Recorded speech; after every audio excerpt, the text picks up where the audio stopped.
লাগিছিলি এতিয়া কালি অসমীয়া গৌৰৱে দিয়া কেইটা আমি ইয়াতে থাকিম এখন অসম হয়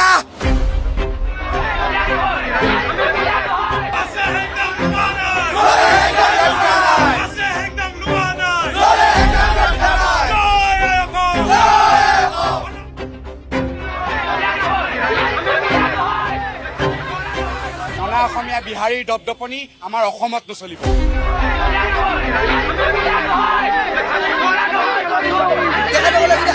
আমাৰো হাত আছে আমিও উত্তৰ দিব পাৰো প্ৰত্যুত্তৰ দিব পাৰো তেখেতে নিজকে অসমীয়া বুলি যিহেতু পৰিচয় দিছে তেখেতে যিহেতু সকলোৱে মিলি এটা ডাঙৰকৈ হাত চাপৰি দিয়ক অসমত অসমীয়াই মাৰ খাইছে কিমান গৌৰৱৰ কথা সকলোৱে আজি ভোজ ভাত খাওক অসমত অসমীয়াই মাৰ খাইছে বিহাৰীৰ হাতৰ পৰা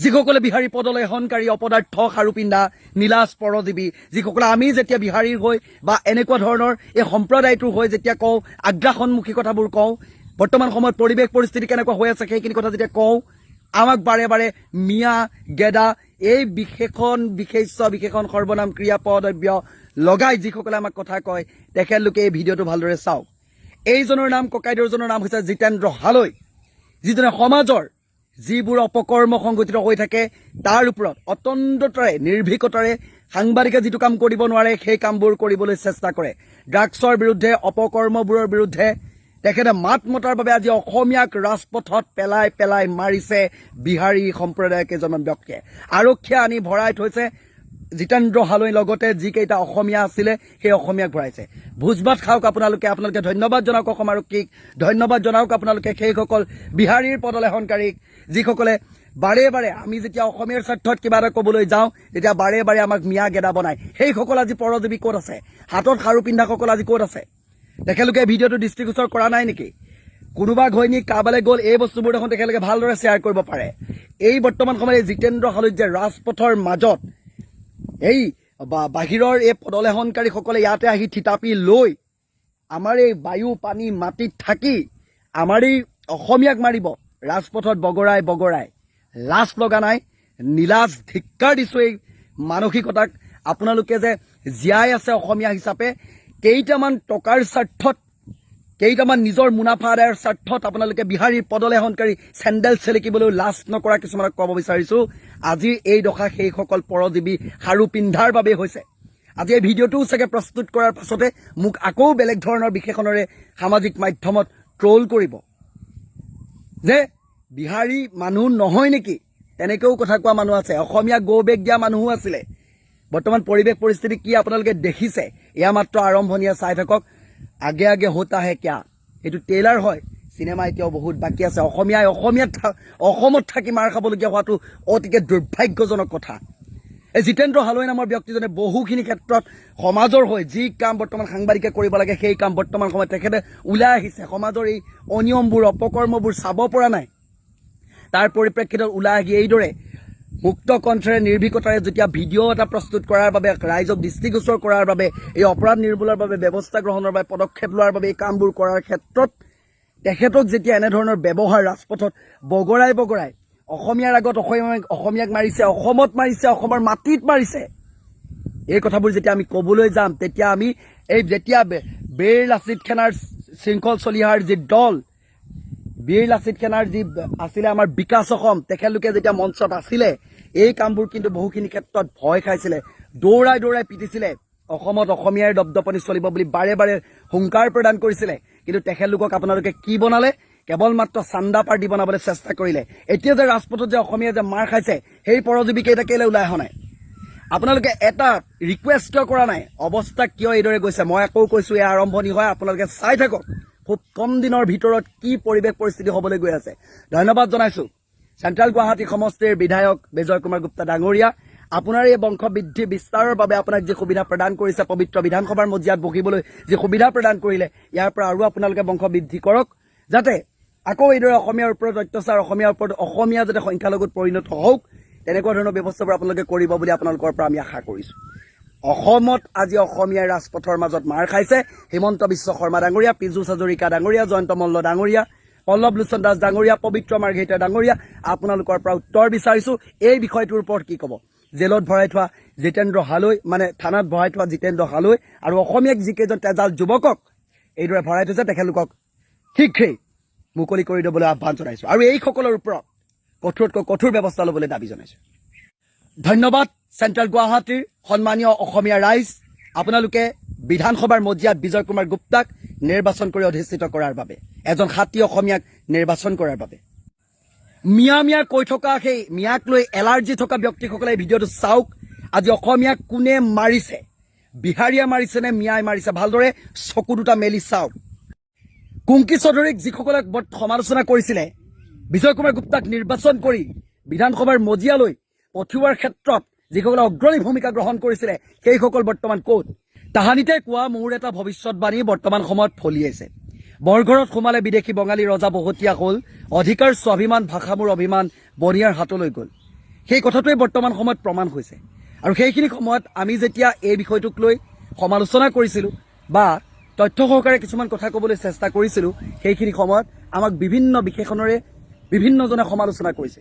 আজিৰ দিনটোত যেতিয়া অসমত থাকি অসমীয়াই মাৰ খাবলগীয়া হৈছে, ইয়াতকৈ আৰু লজ্জাজনক দুৰ্ভাগ্যজনক বিষয় একোৱেই হ'ব নোৱাৰে। জিতেন্দ্ৰ হালৈ নামৰ যিজন সমাজ সচেতন ব্যক্তিক ৰাজপথৰ মাজত বগৰাই বিহাৰীৰ হাতত মাৰ খাবলগীয়া হ'ল, তাৰ পাছত সম্প্ৰীতিৰ নিদৰ্শন দেখুৱাসকল এতিয়া ক'ত? যেতিয়া আমি বিহাৰীৰ বিষয়ে কিবা এটা কথা উপস্থাপন কৰিছিলোঁ তেতিয়া আমাক যিদৰে ঠকা সৰকা কৰিছিলে সেইসকল এতিয়া ভতুৱা কুকুৰ ক'ত? তেখেতলোকে বৰ্তমান সময়ত ভুকিবলৈ দেখা নাই নেকি যে অসমীয়া এজন খাতী অসমীয়া এজনে যেতিয়া মাৰ খাইছে বিহাৰীৰ হাতত, এইখিনি সময়ত মুখত কিয় চেলোটেপ লগাই বহি আছে? তেখেতলোকৰ কি সৎ সাহস নাই অসমীয়াজনৰ হৈ দুআষাৰ ক'বলৈ? নে এনেকুৱা ধৰণে বহতীয়া হৈ গ'ল, বিহাৰী পদলেহনকাৰী হৈ গ'ল?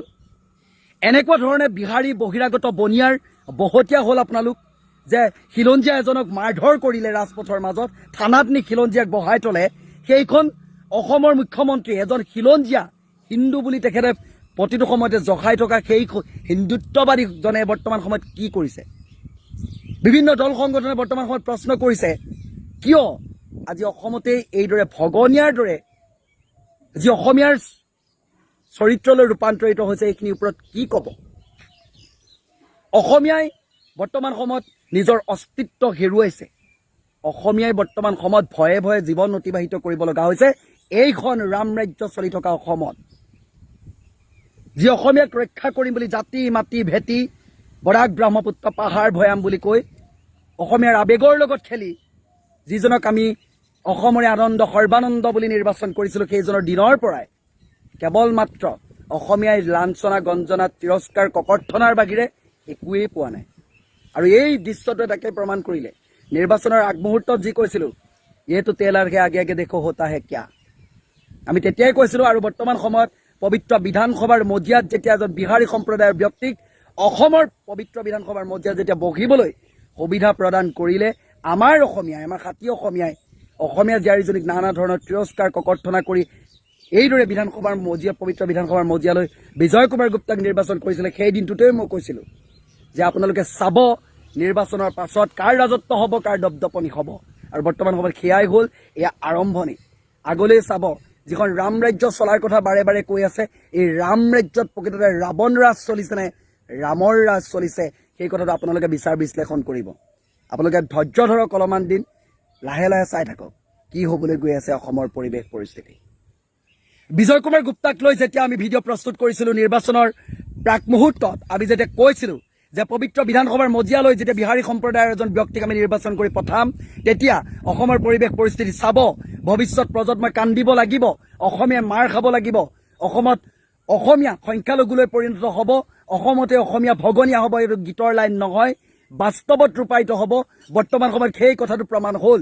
ৰাজপথৰ মাজত সমাজ সচেতন এজন ব্যক্তি জিতেন্দ্ৰ হালৈ, সেই ব্যক্তিজনক ৰাজপথৰ মাজত যিদৰে বগৰাই পিটিলে, ইয়াৰ পৰা প্ৰমাণ পোৱা যায় ইয়াত ৰাম ৰাজ্য চলিছে নে ৰাৱণ ৰাজ চলিছে।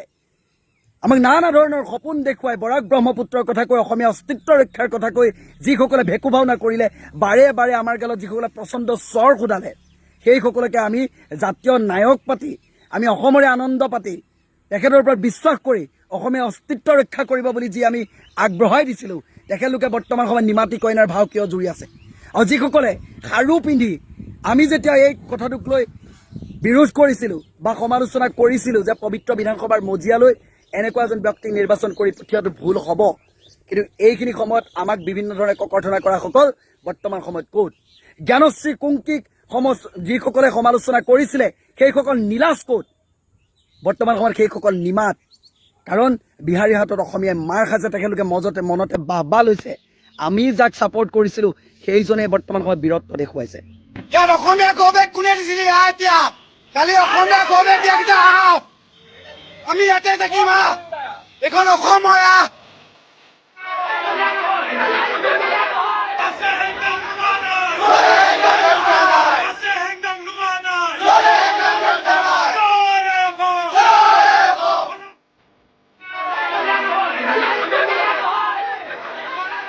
অনা অসমীয়া বিহাৰীৰ দপদপনি আমাৰ অসমত নচলিব।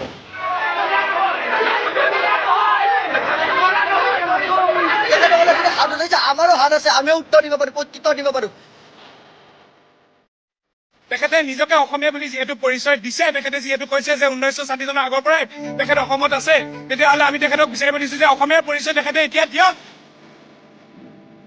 যিসকলে কালি অসমীয়া গৌবেগ ধ্বনি দিছিল তেওঁলোকক ধৰি আনক আৰু উচিত শাস্তি প্ৰদান কৰক, এয়া আমাৰ দাবী।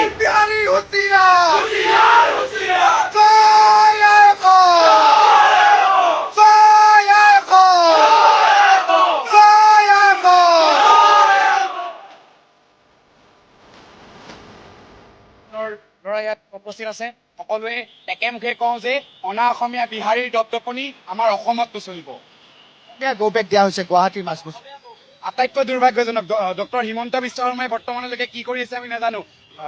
বিজয় গুপ্তাৰ লগতে লাগি থকা কেইজনমান মানুহক কালি আমি সেই ভিডিঅ'টোত দেখিছো, তেওঁলোকে খেদি যোৱাও আমি দেখিছো।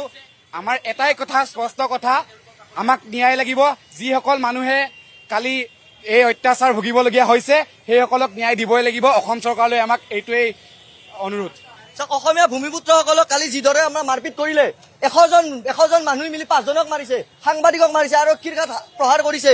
আজি তেখেতসকলে কিয় নিমাত? আজি অসমত কৈছে অসমীয়া গৌবেগ, কালি ক'ব অসমৰ পৰা অসমীয়া ওলাই যা। যিখিনি চৰকাৰে কয় অসমীয়া মানুহক আমি ৰক্ষা কবচ দিম, অসমীয়া খিলঞ্জীয়া, আমি খিলঞ্জীয়া। আজি অকল মন্ত্ৰী MLA ক'ত? তেখেতসকলৰ অসমীয়া গাত তেজ নাই নেকি? আজি অকল আমি ছাত্ৰখিনি ওলাই আহিছো। আজি কি মানে শাসকীয় পক্ষত বহি থকা মানুহসকল অসমীয়া নহয় নেকি? আজি তেখেতসকলে অসমীয়া যেতিয়া হাত তুলিছে, গুৰিকৈ কালি ইয়াতে মাৰিছে। এইখন দোকানৰ পৰা কালি হেৰি কৰিছে, আজি কিয় দোকানখিনি বন্ধ? আজি তেখেতসকল কিয় ওলাই অহা নাই? ওলাই আহিব লাগে তেখেতসকল। ভূমিপুত্ৰসকলৰ গাত যিটো অত্যাচাৰ কৰিছে, যিটো হাত দিছে, অসমীয়া হিচাপে আমি সেই অন্যায় কোনোদিনে সহ্য নকৰো।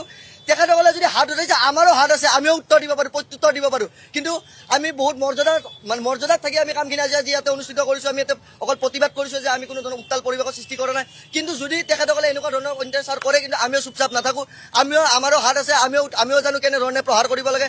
100জনে 5জনক মাৰা কথাটো একদম তীব্ৰ ভাষাৰে গৰিহণা দিছো। আৰু যোনকেইজনে কালি অসমীয়া গৌবেগ কৈছে, তেখেতসকলে যেতিয়ালৈকে ৰাজহুৱাভাৱে ক্ষমা নোখোজে আমি ইয়াতে চুপ নাথাকো। আজি অসমীয়া গৌবেগ, কালি অসমীয়া খেদ, এই শব্দটো আহিবলৈ অসমত বেছি দিন নাই। কাৰণ আজি ভূপেন হাজৰিকাই এটা কথা কৈছিল, আজিৰ অসমীয়াক নিচিনা অসম ৰসাতলৈ যাব।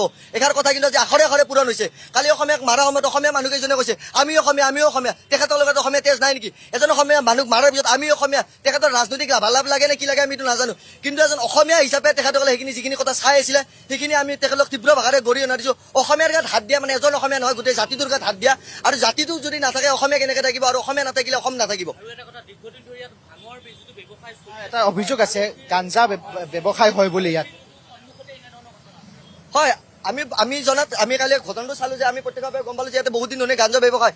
ৰিচেণ্টলি কিছুদিন আগতে G+ এইটো ঘটনা আপোনালোকক ধৰিছিলে। তাৰে পিছতো তেখেতসকলে আহি কিনে ইয়াতে ব্যৱসায় কৰিবলৈ কেনেকে সাহস পালে? তেখেতে সাহস ক'ত পালে যে ইয়াতে একদিন ধৰাৰ পিছত, দুদিন ধৰাৰ পিছত হয়তো তেখেতসকলৰ কোনোবা ওপৰৰ পুঁজিপতিৰ হাত আছে যে তেখেতসকলে আজি জেলত যাব, কাইলৈ ওলাই আহিব, বা তেখেতসকলে আজি বিকিছে কালি তেখেতসকলে আমাক ভয় নকৰে চাগে। আমাক ৰঙা চকু দেখাব পাৰে, অসমীয়া জাতিক ৰঙা চকু দেখাই আছে তেখেতসকলে। আমাক লৈ যাব, আমি ওলাই আহিম আৰু বিকিম। ইয়াতে এখন আৰ্য বিদ্যাপীঠ কলেজ এখন আছে, আৰ্য হাই ছেকেণ্ডাৰী স্কুল এখন আছে, মন্দিৰ আছে। ইয়াতে যিখিনি ছাত্ৰ ছাত্ৰী আছে, এইখিনি ইয়াৰ পৰা ল'ৰা ছোৱালীখিনি যদি ভাং খাই, গাঞ্জা খাই, নিচাযুক্ত দ্ৰব্য সেৱন কৰে, তাৰে জগৰীয়াটো কোন হ'ব? তাৰে জগৰীয়াটো প্ৰশাসন হ'ব লাগিব। কিন্তু এখন বিহাৰী সম্প্ৰদায়ৰ লোকে যদি ইয়াতে যদি ব্যৱসায় কৰিছে বা অসমীয়া সম্প্ৰদায়ৰ লোকে ব্যৱসায় কৰক, নিচাজাতীয় দ্ৰব্য অসমৰ পৰা সম্পূৰ্ণৰূপে নিষেধ হ'ব লাগিব। হেমন্ত বিশ্ব শৰ্মাৰ বেনাৰ হোৰ্ডিঙত চবতে লিখি থাকে দেখোন, এণ্ট্ৰি ড্ৰাগছ, ড্ৰাগছ নিষিদ্ধ অসম, ড্ৰাগছ নিষিদ্ধ অসম। আজি পল্টন বজাৰ চাওক, গুৱাহাটীৰ মাজমজিয়াত ৰিহাবাৰীৰ নিচিনা জাগাত, আৰ্যনগৰৰ নিচিনা জাগাত যদি ভাঙৰ ৰঙীয়া বেহা চলি থাকে, তাৰ উত্তৰ কোন হ'ব? তাৰ প্ৰত্যুত্তৰ কোন দিব? আমি অসমীয়া আছে, উত্তৰ দিব লাগিব, প্ৰত্যুত্তৰ আমি দিম। কিন্তু আৰু সেই যিটো ঘৰ অৰ্থাৎ সেই বাসগৃহটো আমি এই মুহূৰ্তত দেখুৱাবলৈ চেষ্টা কৰিছোঁ। এই যিটো নীলা বেৰৰ পিছফালে আপোনালোকে ঘৰ দেখিছে, নীলা দৰ্জাৰ পিছফালে যিটো ঘৰ দেখিছে, সেই ঘৰটোতে আচলতে এই নিষিদ্ধ সামগ্ৰীৰ এটা ৰমৰমীয়া বেহা চলে। আৰু তাৰ বিৰুদ্ধে অভিযোগ আছিলে। সেই অভিযোগৰ যেতিয়া এগৰাকী ব্যক্তিয়ে ইয়াত তেওঁ নিজাববীয়াকৈ তেওঁ বিভিন্ন ক্ষেত্ৰত বিভিন্ন ঠাইত তেওঁ অভিযান চলাই তেওঁ আহিছিলে এই স্থানলৈ, আৰু তেতিয়া আচলতে সংবাদকৰ্মী আৰু সেইজন ব্যক্তিক, জিতেন হালৈ নামৰ যিগৰাকী ব্যক্তি, সেই ব্যক্তিগৰাকীক আক্ৰমণ কৰা হৈছিলে। আৰু এই নীলা যিখন বেৰ আছে, সেই বেৰৰ পিছফালে আপুনি যদি চাই, ইয়াৰ পিছফালে এটা ঘৰ আছে, আৰু সেই ঘৰটোৰ পিছফালে আৰু এটা বৃহৎ এৰিয়াৰ এটা ঘৰ দেখিবলৈ পোৱা যায়। আৰু সেই তাতেই আচলতে এই গাঞ্জা ড্ৰাগছৰ যি ৰমৰমীয়া বেহা, সেই ৰমৰমীয়া বেহা চলে। গতিকে তাৰ বিৰুদ্ধে আচলতে আজি এনেধৰণে আছুৱে প্ৰতিবাদ সাব্যস্ত কৰা দেখিবলৈ পোৱা গৈছে। বিভিন্ন দল সংগঠন আহি ইয়াত একত্ৰিত হৈ নৱনিৰ্বাচিত বিধায়কজনে যিহেতু তেখেতে নিজকে অসমীয়া বুলি যিহেতু পৰিচয় দিছে, তেখেতে যিহেতু কৈছে যে 1960 চনৰ আগৰ পৰাই তেখেত অসমত আছে, তেতিয়াহ'লে আমি তেখেতক বিচাৰিব দিছো যে অসমীয়াৰ পৰিচয় তেখেতে এতিয়া দিয়ক। যিকেইটা মানুহে কালি, যিকেইটা দুৰ্বৃত্তই কালি ইয়াতে অসমীয়া গৌবেগ ধ্বনি দি গৈছে, তেওঁলোকক ধৰি আনি ৰঙা ঘৰলৈ পঠিয়াওক। এইখিনিয়ে আমাৰ অসম চৰকাৰৰ প্ৰতি, আমাৰ ভূমিপুত্ৰ মুখ্যমন্ত্ৰীজনৰ প্ৰতি দাবী।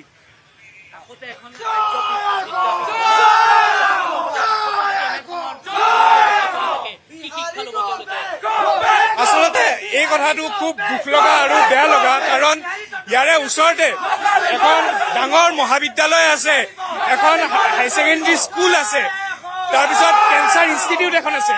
তেনে এটা পৰিস্থিতিত ইয়াতে ভাঙৰ বেপাৰ হৈ থকাটো, তেনে এটা পৰিস্থিতিত ইয়াতে ড্ৰাগছৰ বেপাৰ হৈ থকাটো আমাৰ বাবে অতি দুখ লগা আৰু আমাৰ বাবে অতি বেদনাদায়ক কথা। কাৰণ যিখিনি নৱপ্ৰজন্ম আছে, নৱপ্ৰজন্মৰ তেওঁলোকে ভৱিষ্যত অন্ধকাৰলৈ পঠাই দিছে। আৰু এই নৱপ্ৰজন্মৰ ভৱিষ্যত যেতিয়া তেওঁলোকে অন্ধকাৰলৈ পঠিয়াব পাৰিছে, তেওঁ অসমীয়া জাতিটোক বচোৱাৰ আৰু কোনো উপায় নাই। সেইবাবে আমি পুনৰ কৈছো, যিসকলে কালি অসমীয়া গৌবেগ ধ্বনি দিছিল, তেওঁলোকক ধৰি আনক আৰু উচিত শাস্তি প্ৰদান কৰক। কালি ইয়াত যিটো ঘটনা হৈছে গম পাইছে? ঘটনা অলপ চলপ গম পাইছো, ভালদৰে ইমান গম পোৱা নাছিল। অসমীয়া গৌবেগ ধ্বনি দিয়া হৈছে, কিমান দূৰ গ্ৰহণযোগ্য? এইটোতো গ্ৰহণযোগ্য নহয়। অসমৰ মানুহ আমি অসমীয়া, এইটো কেতিয়াও একচেপ্ট কৰিব নোৱাৰিম। ঘটনাক লৈ কি ক'ব বিচাৰে এজন যুৱ প্ৰজন্ম হিচাপে? এইটো কাহানীটো ভালদৰে গম নাপাওঁ একচুৱেলি, এতিয়া কি ক'ম, কিন্তু অসমীয়া গৌবেগ এইটো মানিব পৰা নাযায়। নিশ্চিতভাৱে আমি পুনৰবাৰ পৰিৱেশটো দেখুৱাবলৈ চেষ্টা কৰিম, যিহেতু উত্তাল প্ৰতিবাদ এই মুহূৰ্তত আছুৱে ইয়াত সাব্যস্ত কৰা দেখিবলৈ পোৱা গৈছে। উত্তাল প্ৰতিবাদ এনেধৰণে আছুৱে সাব্যস্ত কৰিছে এই স্থানতে, যি স্থানত আচলতে কালি সেই ঘটনাটো সংঘটিত হৈছিলে। আৰু তাৰ পৰৱৰ্তী পৰ্যায়ত তেওঁলোকে দাবী কৰিছে যে যিসকল অসমীয়া গৌবেগ ধ্বনি দিছিলে, সেই অসমীয়া গৌবেগ ধ্বনি দিয়াসকলক আচলতে গ্ৰেপ্তাৰ কৰিবলৈ আৰক্ষী প্ৰশাসনক দাবী জনাইছে। তেওঁলোকক উচিত শাস্তি বিহিবৰ বাবে আৰক্ষী প্ৰশাসনক দাবী জনোৱা দেখিবলৈ পোৱা গৈছে। আমি এই মুহূৰ্তত পুনৰবাৰ সেই উত্তাল প্ৰতিবাদৰ যি পৰিৱেশ, সেই পৰিৱেশটো দেখুৱাবলৈ চেষ্টা কৰিম।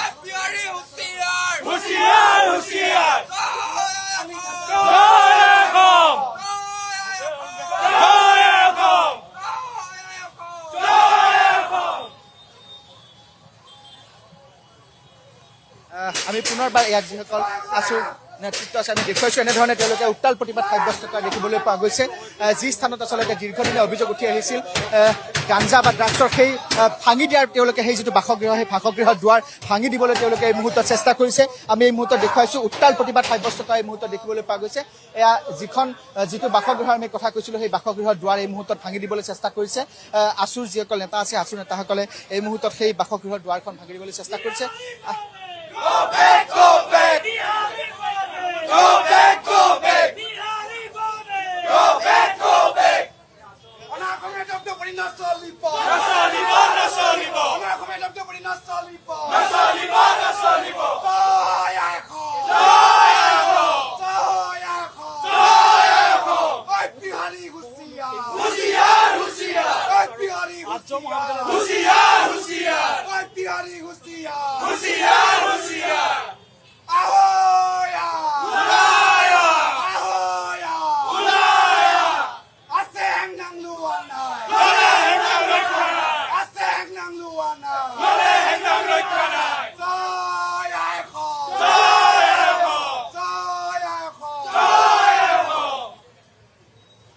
নিশ্চিতভাৱে আমি এই মুহূৰ্তত সেই দৃশ্যাংশটো দেখুৱাইছো। এনেধৰণে 8জন নগৰত আজি আছুৱে প্ৰতিবাদ সাব্যস্ত কৰা দেখিবলৈ পোৱা গৈছে। যি স্থানত কালিৰ দিনটোত সেই ঘটনাটো সংঘটিত হৈছিলে সেই স্থানত আছুৱে এই মুহূৰ্তত উত্তাল প্ৰতিবাদ সাব্যস্ত কৰা দেখিবলৈ পোৱা গৈছে। আমি পুনৰবাৰ তাত যিসকল আছুৰ ব্যক্তিত্ব আছে আমি তেওঁলোকৰ সৈতে এই মুহূৰ্তত কথা পাতিবলৈ চেষ্টা কৰিম, কাৰণ তেওঁলোকে উত্তাল প্ৰতিবাদ সাব্যস্ত কৰিছে আজিৰ দিনটোত আৰু এনেধৰণে সেই যিটো ঘটনা সেই ঘটনাৰ উচিত দাবী তেওঁলোকে বিচাৰিছে। আমি কথা পাতিম এই মুহূৰ্তত। কালিৰ দিনটো যিটো ঘটনা হ'ল এটা অনাকাংক্ষিত ঘটনা, য'ত অসমীয়া গৌবেগ খনি দিয়া হৈছিলে। গতিকে কি ক'ব বিচাৰিব, কি দাবী কৰিব চৰকাৰ বা প্ৰশাসন? আচলতে কালি যিটো ঘটনা সংঘটিত হৈ গ'ল সেই ঘটনাটো খুব এটা দুখ লগা ঘটনা আৰু খুব এটা বেদনাদায়ক ঘটনা। আচলতে আমি ইয়াৰ উচিত তদন্ত এটা বিচাৰিছো। উচিত তদন্ত কেনেকুৱা ধৰণৰ হ'ব লাগে, কাৰণ আমি নিজকে ভূমিপুত্ৰ, আমি নিজকে খিলঞ্জীয়া বুলি কওঁ। আমাৰ যিখন অসম চৰকাৰৰ যিজন মুখ্যমন্ত্ৰী, আমাৰ মুখ্যমন্ত্ৰীগৰাকী আমাৰ ভূমিপুত্ৰ, মুখ্যমন্ত্ৰীগৰাকী আমাৰ এজন থলুৱা খিলঞ্জীয়া ব্যক্তি। যেতিয়া আমাক অসমীয়া গৌবেগ এটা জাতি এজন মানুহৰ মেৰুদণ্ড, এটা জাতি এজন মানুহৰ আমি কথা পাতিম, কিন্তু পুনৰবাৰ দেখুৱাইছো এনেধৰণে আছুৰ যিসকল নেতা ইয়াত একত্ৰিত হৈছে তেওঁলোকে পুনৰবাৰ এই যিটো বাসগৃহ আছে সেই বাসগৃহৰ দুৱাৰ এই মুহূৰ্তত তেওঁলোকে ভাঙি দিবৰ বাবে চেষ্টা কৰিছে, কাৰণ দীৰ্ঘদিন ধৰি ইয়াত অবৈধ ড্ৰাগছ আৰু গাঞ্জাৰ ব্যৱসায় চলি থকা বুলি এটা অভিযোগ উত্থাপিত। ইয়াত অসমীয়া গৌবেগ কোনে দিছিলে? এতিয়া কালি অসমীয়া গৌবেগ দিয়া কেইটা আহ, আমি ইয়াতে থাকিম। এইখন অসম হয়, বিহাৰ নহয়তো এখন।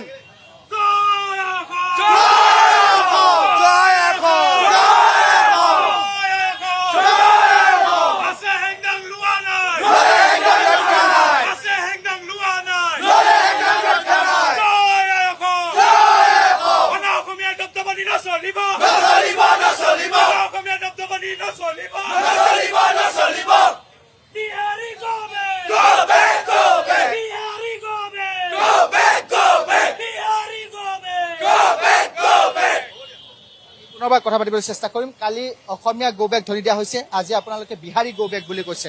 কি ক'ব? গোটেই ঘটনাটো এটা দুৰ্ভাগ্যজনক ঘটনা, য'ত গুৱাহাটী চহৰৰ মাজমজিয়াত এনেধৰণৰ ঘটনা।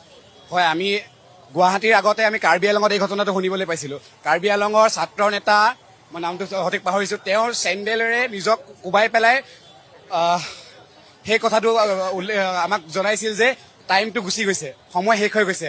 আমাৰো সেই ঠিক একে দশাই হ'বলৈ লৈছে। বিহাৰীয়ে আহি আমাক গুৱাহাটীৰ মাজমজিয়াত, ৰাজধানী চহৰ গুৱাহাটীত আমাক অসমীয়া গৌবেগ বুলি দিব পৰা সাহস কৰিছে বিহাৰীয়ে। এই কথা আটাইতকৈ দুৰ্ভাগ্যজনক। অসম আৰক্ষীক আমি অনুৰোধ জনাইছো যাতে আমি অসমীয়া, আমাৰ তেজ আছে, আমাৰ অসমীয়া তেজ আছে, আমি কিন্তু ৰখি নাথাকিম। আজি বিহাৰী গৌবেগ কৈছো, কাইলৈ অসমৰ পৰা খেদি পঠিয়াম। সেই কথা। কাৰ্বি আংলঙত আমাৰ কাৰ্বি জনজাতিৰ লোকসকলক যি অত্যাচাৰ কৰিছিল বিহাৰীসকলে, সেইসকলে অসমীয়া গৌবেগ বুলি, চাইনিজ গৌবেগ বুলি কাৰ্বিসকলক যি কথা কৈছিল, আজি আমাৰ অসমত থাকি অসমীয়া গৌবেগ বুলি ক'ব পাৰিছে। ইয়াতকৈ লাজজনক কথা একো হ'ব নোৱাৰে। অসম চৰকাৰক এটাই অনুৰোধ জনাইছো, ইয়াৰ বিৰুদ্ধে বিহিত ব্যৱস্থা লওক। ধন্যবাদ। কালি যিসকলে অসমীয়া গৌবেগ দিছিলে কি প্ৰত্যাহ্বান জনাব বিচাৰিব? সেই প্ৰত্যাহ্বান এটাই, আমি এতিয়াও আছো, আমি সন্ধিয়ালৈকে আছো, তেওঁলোক আহক। তেওঁলোকে যিহেতু কালি অসমীয়া গৌবেগ বুলি এই স্থানৰ পৰাই কৈছিল, আমিও এই স্থানতেই আছো। আপোনালোক আহক, আমাক সন্মুখৰ পৰা প্ৰতিদ্বন্দ্বিতা কৰক, আহক। যে এই স্থানতে যিহেতু কালি সেই ঘটনাটো সংঘটিত হৈছিলে, য'ত অসমীয়া গৌবেগ দিয়া হৈছিলে একাংশ বিহাৰী সম্প্ৰদায়ৰ লোকে, আৰু সেইসকল লোকক আজি প্ৰত্যাহ্বান জনাইছে যে তেওঁলোকে আজিৰ দিনটোত ওলাই আহিব লাগে। আৰু যিসকল লোকে কৈছিলে সেই তেওঁলোকক আছুৱে প্ৰত্যাহ্বান জনাইছে যে তেওঁলোকে আজি ওলাই আহি অসমীয়া গৌবেগ বুলি কওক। তেওঁলোকক প্ৰত্যাহ্বান জনাইছে আছুৱে। যিসকল লোকে কালিৰ দিনটোত অসমীয়া গৌবেগ দিছিলে, আজিৰ দিনটোত তেওঁলোকক এনেধৰণে প্ৰত্যাহ্বান জনা দেখিবলৈ পোৱা গৈছে। আৰু পথৰ চাৰিওফালে এনেধৰণে সকলোৱে একত্ৰিত হৈ এই যিটো আছুৰ প্ৰতিবাদ, সেই প্ৰতিবাদক সমৰ্থন জনা দেখিবলৈ পোৱা গৈছে। আৰু এনেধৰণে আচলতে কালিৰ যিটো ঘটনা সংঘটিত হৈছিলে 8 নগৰৰ এই স্থানত, অৰ্থাৎ দীৰ্ঘদিনে ইয়াত অভিযোগ উত্থাপিত হৈ আহিছিলে যে এই স্থানতে, অৰ্থাৎ যি স্থানত এই মুহূৰ্তত আছুৱে প্ৰতিবাদ কৰি আছে, তেওঁলোকে এই যিখন দুৱাৰ আছিলে সেই দুৱাৰখন ভাঙি দিবলৈ চেষ্টা কৰিছিল। সেই স্থানত দীৰ্ঘদিন ধৰি অভিযোগ উত্থাপিত হৈ আহিছিল যে তাত নিষিদ্ধ ড্ৰাগছ আৰু গাঞ্জাৰ ৰমৰমীয়া বেহা চলে আৰক্ষীৰ নাকৰ তলেৰে। আৰু সেই অভিযানত বা সেই কথাখিনি দেখুৱাই দিবলৈ আহোঁতে, আঙুলিয়াই দিবলৈ আহোঁতে এগৰাকী অসমীয়া খিলঞ্জীয়া যুৱকক আক্ৰমণ কৰা হৈছিলে। আৰু সেই যিটো বিহাৰী সম্প্ৰদায়ৰ যিসকল লোক আছিলে তেওঁলোকে অসমীয়া গৌবেগ দিছিলে, অৰ্থাৎ কাৰ্বি আংলঙত যেতিয়া Asomiya go back Chinese go back বুলি কোৱা হৈছিলে সেই একেই ঘটনাৰ পুনৰাবৃত্তি কাইলৈ ৰাজধানী চহৰ গুৱাহাটী মহানগৰীৰ মাজমজিয়াত সেই ঘটনা দেখিবলৈ পোৱা গৈছিলে যি ঘটনাই এতিয়া তীব্ৰ চাঞ্চল্য ৰাজ্যজুৰি সৃষ্টি কৰা দেখিবলৈ পোৱা গৈছে চাৰিওফালে এতিয়া সামাজিক মাধ্যমতে হওক বা ৰাজপথতে হওক সেই যিটো ঘটনা সেই ঘটনাৰ প্ৰতিবাদ এতিয়া হোৱা দেখিবলৈ পোৱা গৈছে প্ৰতিবাদ মুখৰ হৈ পৰা দেখা পোৱা গৈছে সমগ্ৰ ৰাজ্য আৰু আছুৱে এই মুহূৰ্তত প্ৰত্যাহ্বান জনাইছে যে কালিৰ দিনটোত যিসকল লোকে অসমীয়া গো বেক দিছিলে সেইসকলে আজিৰ দিনটোত ওলাই আহিব লাগে আৰু তেওঁলোকৰ মুখামুখি হ'ব লাগে বুলি এই মুহূৰ্তত আছুৱে প্ৰত্যাহ্বান জনাইছে সমান্তৰালকৈ ইয়াৰ যিগৰাকী স্থানীয় বিধায়ক মধ্য গুৱাহাটীৰ যিগৰাকী স্থানীয় বিধায়ক বিজয় গুপ্তা এই বিজয় গুপ্তাক প্ৰত্যাহ্বান জনাইছে যিহেতু তেওঁ প্ৰত্যেকটো মুহূৰ্তত খিলঞ্জীয়া বুলি কয় অসমীয়া বুলি কয় গতিকে সেই খিলঞ্জীয়া অসমীয়া বিধায়কগৰাকীয়ে তেওঁৰ নিজৰ সমষ্টিতে হোৱা এই যিটো ঘটনা সেই ঘটনাত যিসকলে অসমীয়া গো বেক দিছিলে তেওঁলোকক চিনাক্ত কৰি কঠোৰ শাস্তি বিহিব লাগে বুলি ইতিমধ্যে দাবী কৰিছে আছু